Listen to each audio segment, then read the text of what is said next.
Let me ask you something. If you lost your job tomorrow, or your car broke down, or you had an unexpected medical bill, how long could you survive financially without a paycheck? If your answer is, I don't know, or maybe a week, this video is for you, because the single most important thing you can do for your financial life, before investing, before paying off debt, before anything, is build an emergency fund. And by the end of this video, you'll know exactly how much you need, where to keep it, and how to start building it, even if you're living paycheck to paycheck right now. Let's get into it. Welcome back to Finance Bytes, where we break down money concepts in plain English, short and simple. If you're new here, hit that subscribe button and turn on notifications.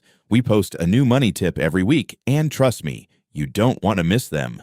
Now, emergency funds. One of the most talked about topics in personal finance, and somehow still one of the most misunderstood. So, what exactly is an emergency fund? Simply put, it's a dedicated pool of money set aside specifically for unexpected expenses, not for vacations, not for a new phone, not for Black Friday deals, only for genuine emergencies. Things like job loss, medical bills, car repairs, urgent home repairs, or any situation where you need cash fast and can't wait. Think of it as a financial safety net, a buffer between you and life's surprises. Without it, one unexpected expense can send you straight to credit card debt, and credit card debt is one of the most expensive financial mistakes you can make. We'll cover that in a future video.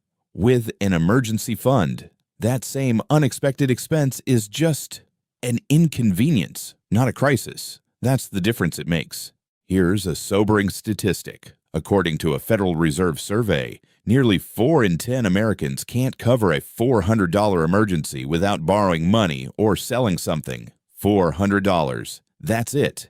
Now think about what a real emergency costs. A car repair, $800 to $2,000. An ER visit, $1,500 to $5,000. A month of living expenses if you lose your job, easily $2,000 to $4,000. Without savings, people turn to credit cards at 20% interest, personal loans, or worse, borrowing from family. It creates a financial spiral that can take years to recover from. I want to tell you about someone. Let's call her Sarah. She had no emergency fund and lost her job during a slow month at her company. Within 3 weeks, she was carrying $4,000 in credit card debt just to cover rent and groceries. That debt took her 18 months to clear and cost her nearly $600 in interest on top. A 3-month emergency fund would have completely avoided all of that. That's why this is step 1, before anything else. This is the question everyone asks, and the answer depends on your situation. The general rule is to save 3 to 6 months of living expenses, but let's break that down practically. First, figure out your monthly essential expenses. This is not your full salary, just the basics: rent or mortgage, groceries, transport, utilities, insurance, and minimum debt payments. For most people, this number is between $1,500 and $3,500 per month, depending on where you live. Let's say your essential expenses are $2,500 per month. 1 month emergency fund, $2,500.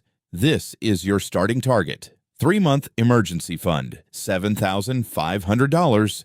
The standard recommendation. 6-month emergency fund, $15,000. Ideal for freelancers, self-employed, or single-income households. Now, which one do you need? If you have a stable job with a regular paycheck and a partner who also works, 3 months is fine. If you're self-employed, a freelancer, work in a volatile industry, or are the sole earner in your family, aim for 6 months. Your income is less predictable, so your cushion needs to be bigger. And if you're starting from zero, don't get overwhelmed. Your first goal is just 1 month. That alone puts you ahead of most people. Now, equally important, where do you actually keep this money? 3 rules for where to park your emergency fund. Rule 1, it must be accessible. You need to be able to get to it within 1 to 2 business days. So no locking it in a fixed deposit for 5 years. Rule 2, it must be separate. Do not keep your emergency fund in the same account as your day-to-day spending.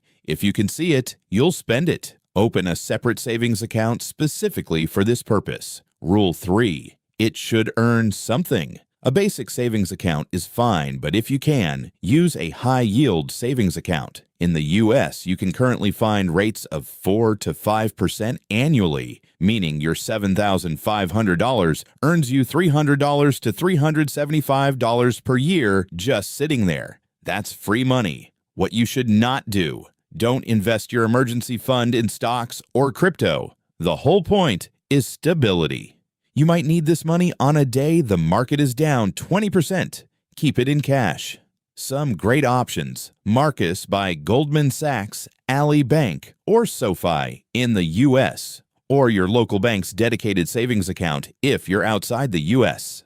All right, so how do you actually start? Step 1. Calculate your monthly essential expenses. Just sit down for 10 minutes and add up rent, food, transport, utilities. That's your target number. Step 2. Open a separate savings account today. Takes 5 minutes online. Name it emergency fund so it feels intentional. Step 3. Automate a transfer. Set up an automatic transfer from your main account to your emergency fund the day after your salary hits. Even $100 per month gets you to $1,200 in a year.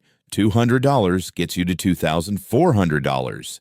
You won't miss money you never see. And here's the beautiful thing: once your emergency fund is fully funded, that same monthly transfer can be redirected straight to investments.